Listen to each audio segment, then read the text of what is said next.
Hi எல்லோருக்கும் வணக்கம். ஒரு வாரமா என்னால் வீடியோ போட முடியல. ஏன்னு பார்த்தீங்கன்னா, எனக்கு ரொம்ப மனசுக்கு கஷ்டமா இருக்குது, வேதனையாக இருக்குது. எங்கள் அம்மாவும் எங்கள் அண்ணனும் பைக்கில் போகையில் நாய் குறுக்க வந்து கீழே விழுந்துட்டாங்க. இதில் எங்கள் அம்மாவுக்கு ரொம்ப அடிபட்டுடுச்சு. தலையில் 5 தையல் கிட்ட போட்டிருக்காங்க. தலை ஃபுல்லாக நிறைய அடிபட்டுருந்துச்சு. ஹாஸ்பிட்டலில் அட்மிட் பண்ணியிருக்கோம். அது பார்த்துக்கிட்டு இருக்கோம். மூஞ்செல்லாம் நல்லா வீங்கி கண்ணெல்லாம் மூடிடுச்சு.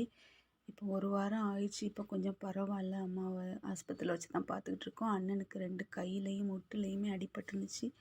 அவங்களுக்கு லேசாக ஹெல்மெட் போட்டிருந்ததுனால லேசாக கையிலையும் முட்டுலையும் தான். அம்மாவுக்கு தான் தலையில் நல்லா அடிபட்டு பாவம் எந்திரிக்க முடியல. 60 வயசு ஆயிடுச்சு. அவங்களால எந்திரிச்சு நடக்க முடியல. தலையை தூக்குனாலே தலை சுற்றுதுங்காங்க. அவங்கள தான் நான் ஆஸ்பத்திரியிலேருந்து கவனிச்சிக்கிட்டு இருக்கேன். அதனால தான் என்னால் வீடியோ போட முடியல. இந்த வீடியோ கூட நான் முதல்ல எடுத்து வச்ச வீடியோ. அதை தான் இப்போ நான் உங்களுக்கு போடுறேன்.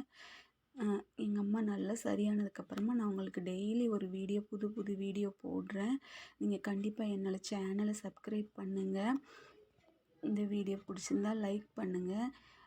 முக்கியமாக எல்லாருமே கண்டிப்பாக பைக்கில் போகையில் ஹெல்மெட் போட்டுக்கோங்க. ஹெல்மெட் போடாமல் தான் எங்கள் பெரிய அண்ணன் ஆக்சிடெண்ட்டில் இறந்து போயிட்டாங்க ஒரு 10 வருஷத்துக்கு முன்னால். இப்போ எங்கள் அம்மாவுக்கு அப்படி தலையில் அடிபட்டுடுச்சா, எனக்கு ரொம்ப வேதனை கஷ்டமாக இருந்துச்சு. எங்கள் அம்மா தான் எங்களுக்கே உலகம். நான், என் தங்கச்சி, எங்கள் அண்ணன், இன்னொரு அண்ணன், நாங்கள் 3 பேர் தான் இருக்கோம். எங்கள் அப்பாவும் இறந்துட்டாங்க. எங்கள் அம்மா தான் எங்களை பார்த்து நல்லா வளர்த்தாங்க, நல்லா பார்த்துக்கிட்டாங்க. இந்த வயசுலேயும் 60 வயசு ஆகுது. இந்த வயசுலேயும் வேலைக்கு போய் தான் அவங்க வீட்டு வாடகை கொடுத்துக்கிட்டு எங்களுக்கு தேவையானதை அப்பப்போ செஞ்சுக்கிட்டு தான் இருக்காங்க எங்கள் அம்மா. எங்கள் அம்மா நல்லபடியாக குணமாகி வரணும். நீங்கள் எல்லோரும் கடவுள்கிட்ட பிரார்த்தனை பண்ணிக்கோங்க ப்ளீஸ்.